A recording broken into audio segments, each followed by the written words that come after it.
स्वागत है आपका दी पॉइंट में। कैसे हैं सब लोग? आशा करता हूँ ठीक होंगे। तो अभी तक जो भी क्लास हमने लिया समझ में आ गया होगा। एक बार रिवीजन कर लेना, उसका सब याद हो जाएगा। और कुछ समझ में नहीं आया तो कमेंट में लिख दीजिए, दोबारा हम उसको एक्सप्लेन कर देंगे। ठीक है।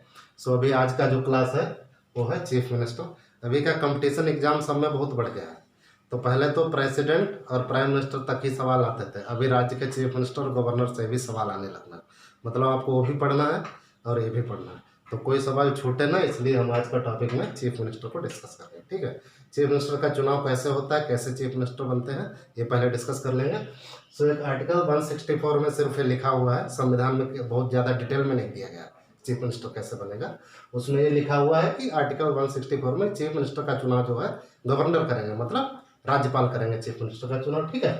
तो चीफ मिनिस्टर का राज्यपाल चुनाव करेंगे तो इसका मतलब ये नहीं, इलेक्शन होगा, उसमें जो मेजॉरिटी जिसको बहुमत मिला है वो लोग अपना एक लीडर तय करेंगे और वो जाके उधर दावा करेंगे कि हमारा सरकार बनाएंगे, तो गवर्नर उनको, मुख्यमंत्री उनके लीडर को बनाएंगे। अच्छा, कभी कभी ऐसा हो जाता है कि मेजॉरिटी नहीं आई, किसी को भी बहुमत नहीं मिला, तो उस टाइम पे गवर्नर का डिस्क्रेशन काम करेगा। मतलब राज्यपाल अपने स्व विवेक से किसी नेता को बुला सकते हैं। कभी ऐसा हो गया कि राज्यपाल ने जो सबसे बड़ी पार्टी थी उसके नेता को बुलाया, कभी राज्यपाल ने गठबंधन सरकार के नेता को बुला लिया। ठीक है। और जब जब कभी राज्यपाल ऐसे किसी एक नेता को बुलाते हैं तो उसको कुछ टाइम दे देते हैं, महीना 15 दिन का, कि आप इतने दिनों में अपना बहुमत प्रूव कीजिए। ठीक है। तो इसको दो एग्जाम्पल से देकर समझेंगे। मान लो अभी जो गोवा की सरकार चल रही है उसमें गठबंधन के पास ज़्यादा संख्या थी और जो सिंगल पार्टी थी कांग्रेस, उसके पास कम थी। तो गवर्नर को लगा, उनका विवेक ऐसा काम किया कि जो गठबंधन सरकार है, श्री मनोहर पर्रिकर जो अब नहीं है हमारे बीच, उन्होंने जाके दावा ठोका कि हम जो है सरकार बनाएंगे। और गवर्नर को ऐसा लगा कि ठीक है सरकार बन जाएगी, तो उन्होंने मनोहर पर्रिकर को न्योता दिया सरकार बनाने के लिए। उन्होंने सरकार बनाई और बहुमत भी प्रूव कर दिया। ठीक है। तो चल गई हो। अभी महाराष्ट्र में क्या हुआ, इलेक्शंस हुए, किसी पार्टी को बहुमत नहीं मिला, तो गवर्नर ने, श्री भगत सिंह कोश्यारी जी गवर्नर है, देवेंद्र फडणवीस बीजेपी के बड़े दल के नेता, उनको बुलाया, उन्होंने सरकार बनाई। लेकिन जब उनको लगा कि हम बहुमत प्रूव नहीं कर पाएंगे तो उन्होंने इस्तीफा दे दिया।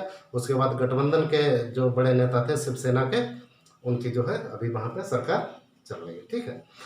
1984 में गवर्नर ने भास्कर राव जी को आंध्र प्रदेश में बनाया सरकार बनाने के लिए, उन्होंने सरकार बनाई लेकिन बहुमत प्रूव नहीं कर पाए तो सरकार गिर गई। ठीक है। अच्छा, कहीं कहीं द्विसदनात्मक व्यवस्था है। भारत के 6 राज्यों में अभी द्विसदनात्मक व्यवस्था है, मतलब विधानसभा और विधान परिषद 2 सदन है। जहाँ पे द्विसदनात्मक व्यवस्था है वहाँ पे वो जो चीफ मिनिस्टर किसी भी सदन से हो सकते हैं, विधानसभा से हो सकते हैं, विधान परिषद से हो सकते हैं। चीफ मिनिस्टर गवर्नर तब भी बना सकता है जब वो किसी सदन के सदस्य नहीं है, बट इस केस में क्या है, उनको किसी भी एक सदन की सदस्यता 6 महीने के अंदर लेनी पड़ेगी। ठीक है। उत्तर प्रदेश में एक चीफ मिनिस्टर गुप्ता साहब थे, तो जिन्होंने जो है वो काउंसिल से, विधान परिषद के सदस्य थे और वो मुख्यमंत्री रहे। ठीक है। तो हमने 3-4 एग्जाम्पल आपको देकर समझाया कि एक उत्तर प्रदेश में जो चीफ मिनिस्टर थे जो लेजिस्लेटिव काउंसिल रहे हैं, और 3 राज्यों के एग्जाम्पल देकर समझाया कि आंध्र प्रदेश का भास्कर राव जी का जो बहुमत प्रूव नहीं कर पाए और सरकार गिर गई, एक गोवा का और एक महाराष्ट्र का। ठीक है। इतना क्लियर हो गया होगा। जो 6 राज्यों में लेजिस्लेटिव काउंसिल है वो कैसे आप याद करेंगे। ठीक है। मान लीजिए कि यहाँ पे उत्तर प्रदेश है, ये मैप में उत्तर प्रदेश है, तो थोड़ा मार्कर प्रॉब्लम कर रहा है। तो उत्तर प्रदेश होने से उत्तर प्रदेश और उत्तर प्रदेश के नीचे बिहार, ये दोनों एडजेसेंट राज्य हैं, ऐसे आते हैं। तो उत्तर प्रदेश में है और बिहार में, दो में है। फिर आप इसके नीचे इस तरफ चले जाइए, महाराष्ट्र में लेजिस्लेटिव काउंसिल है। ठीक है। और उसके बाद आ जाइए नीचे कर्नाटका में, कर्नाटक के बाद आ जाइए तेलंगाना में, और तेलंगाना के बाद आ जाइए आंध्र प्रदेश में। मतलब एक ही ट्रेन में आप बैठेंगे तो चारों राज्य क्लियर हो जाएंगे। ठीक है। मुंबई से आप ट्रेन में बैठे तो पहले पुणे पड़ेगा, गुलबर्गा पड़ेगा जो कर्नाटक में लगता है, फिर आप तेलंगाना में आ जाएंगे, हैदराबाद, उसके बाद विशाखापट्टनम आ जाएंगे। तो ऐसे करके आप याद रख सकते हैं। ये चारों राज्य एक लाइन में पड़ते हैं और इसमें लेजिस्लेटिव काउंसिल है। ठीक है। और 2 राज्य हैं जो बड़े राज्य हैं ज़्यादा जनसंख्या वाले, एक उत्तर प्रदेश और एक बिहार। ठीक है। इनमें भी लेजिस्लेटिव काउंसिल है, तो आप 6 याद रख सकते हैं। कभी कभी सवाल पूछा जाता है, 4 ऑप्शन दे देगा, बिहार, झारखंड, मध्य प्रदेश, तमिलनाडु, इनमें किसमें है लेजिस्लेटिव काउंसिल, किसी में नहीं है ना। इस तरीके का सवाल बनता है। तो हो गया। अच्छा, चीफ मिनिस्टर राज्यपाल से कैसे इंफॉर्मेशन का आदान प्रदान होगा, उसके लिए आर्टिकल 167 में दिया गया है। ठीक है। कि जो भी गवर्नमेंट का डिसीजन होगा, मुख्यमंत्री जो है राज्यपाल को बताएंगे कि ये डिसीजन लिया गया है, काउंसिल ऑफ मिनिस्टर ने डिसीजन ले लिया, अभी ये कानून बनने जा रहा है। उस पर राज्यपाल की स्वीकृति से ही कोई कानून या नियम बनता है। सपोज कोई मंत्री है, उसने कुछ डिसीजन ले लिया उसके मंत्रालय में और राज्यपाल के पास गया है उस स्वीकृति के लिए, तो राज्यपाल अगर लगता है नहीं काउंसिल ऑफ मिनिस्टर में इसका डिस्कशन होना चाहिए, तो राज्यपाल का विवेकाधीन होकर अपना डिस्क्रिप्शन यूज करके तो उसको काउंसिल ऑफ मिनिस्टर में डिस्कशन के लिए भेज सकते हैं। ठीक है, ये हो गया। अच्छा, नीति आयोग है और एक इंटरस्टेट काउंसिल है, इन दोनों का मेंबर भी चीफ मिनिस्टर रहते हैं। ठीक है, और इन दोनों का ही जो चेयरमैन है प्राइम मिनिस्टर है। नीति आयोग मतलब अभी बनाया गया 2015 में, 1 जनवरी 2015 से राज्यों के बीच और केंद्र के बीच सही संबंध स्थापित हो सके तो विकास के लिए वही पर्पज इंटरस्टेट काउंसिल का एक है, ताकि राज्यों के बीच में आपसी सहयोग बना रहे। ठीक है, इन दोनों के भी मेंबर होते हैं। लेजिस्लेटिव काउंसिल के बारे में हमने ऑलरेडी आपको बता दिया, 6 राज्यों में है लेजिस्लेटिव काउंसिल। ठीक है, तो अभी बिल कैसे पास होते हैं इससे भी एक सवाल बनता है। ठीक है, बिल कैसे पास, मान लीजिए ऑर्डिनरी बिल है, सदन में पास हो गया, उसको गवर्नर के पास गया, गवर्नर के पास 4 ऑप्शन, गवर्नर मतलब राज्यपाल, राज्यपाल के पास 4 ऑप्शन है, या तो बिल पे स्वीकृति दे दे, दूसरा है बिल को विथहोल्ड कर दे, तीसरा है कुछ रिकमेंडेशन देके वापस भेज दे, चौथा है प्रेसिडेंट के पास भेजे।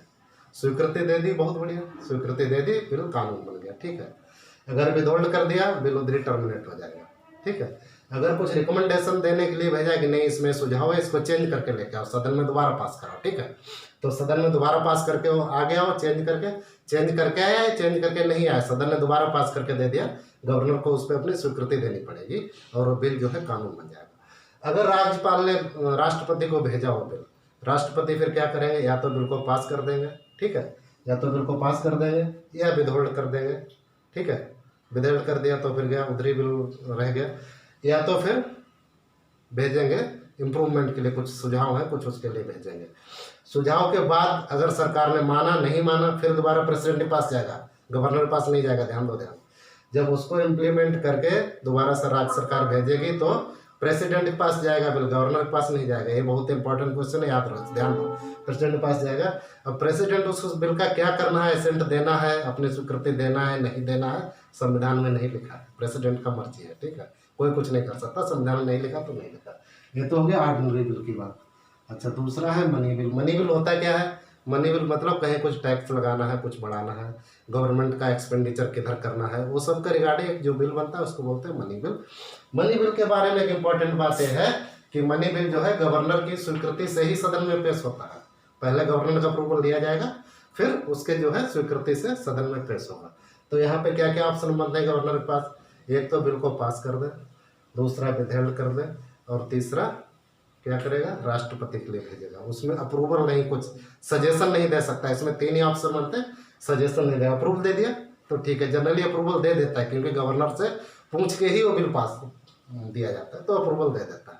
ठीक है, विथहोल्ड मान लो कर लिया तो बिल उधर ही ड्रॉप हो गया, राष्ट्रपति के पास भेजा तो राष्ट्रपति का फिर मर्जी है, स्वीकृति देंगे तो ठीक है, नहीं देंगे तो कुछ लिखा नहीं इसमें। ठीक है, तो इस प्रकार से हमने आपको समझाया इसमें कि क्या क्या जो है इसका संबंध बनता है काउंसिल का। बिल के बारे में सवाल पूछा जाता है कि मनी बिल जो है किसकी मर्जी से इंट्रोड्यूस होता है, गवर्नर जब उस पर पहले बताया जाए गवर्नर को तब इंट्रोड्यूस होगा मनी बिल। एक चीज़ और आती है कोरम करके, QUORUM, कोरम। कोरम का मतलब ये होता है एक निश्चित नंबर है। ये भी सवाल बनता है कोरम का मतलब क्या होता है। मान लीजिए सदन चलाने के लिए 10 मेंबर या 10% of the total house present होने चाहिए, इनमें से जो भी ज़्यादा है, 10 या 10% में जो भी ज़्यादा है, माने कि 10%, मान लीजिए उत्तर प्रदेश में 403 सीटें हैं लोअर हाउस में, ठीक है, तो 40 लोग बनते हैं, तो 10 नहीं लिए जाएंगे, फिर 40 लोग होने चाहिए तब सदन चलेगा, इसको बोलते हैं कोरम। ठीक है, तो मिनिमम कोरम मेंटेन होना चाहिए तभी सदन चल सकता है, तभी कोई निर्णय लिया जा सकता है। अगर मान लो उत्तर प्रदेश के विधानसभा में 25 लोग प्रेजेंट हैं तो कोई भी बिल पास नहीं होगा। ऐसे नहीं 25 लोग मिलकर एक कानून बना लिया, नहीं, ऐसा नहीं है। कानून ऐसे है कि 10% या 10 जो ज़्यादा होगा वो माना जाएगा, उसको कोरम बोलते हैं। ठीक है, अच्छा, मंत्री कितने बना सकते हैं स्टेट में, कोई भी स्टेट है उसमें 15% जो नंबर ऑफ मेंबर्स है उसका 15% से ज़्यादा मिनिस्टर्स नहीं बनाए जा सकते। दिल्ली के लिए 10% है, इसलिए दिल्ली में 70 विधानसभा है, 7 मंत्री बनते हैं। ठीक है, तो ये जो है अभी हम एक बार रिवाइज कर लेना, और जहाँ जहाँ से क्वेश्चन बनते हैं हमने बता दिया आपको, क्योंकि कमेंट आया था हमारे एक स्टूडेंट का, क्वेश्चन कहाँ कहाँ से बनते हैं। तो जो जो ग्रे एरिया था इसमें हमने बता दिया, मनी बिल कैसे पास होता है, कोरम क्या होता है हमने बता दिया आपको, ठीक है। गवर्नर कैसे अपॉइंटमेंट होते हैं चीफ मिनिस्टर, कब कब ऐसा हुआ है वाकया जहाँ पे प्रॉब्लम आई है वो भी हमने समझा दिया आपको। तो एक बार दोबारा देखिए इसको, ठीक है। और चैनल को सब्सक्राइब कर लीजिए सो दैट आपको गूगल में सर्च करना नहीं पड़ेगा अभी हम क्या पढ़े अभी क्या पढ़े, जैसे वीडियो डालेंगे वो जो है आपको मिल जाएगा, ठीक है। Thank you. स्क्रीनशॉट ले लीजिए अगर लेना है तो।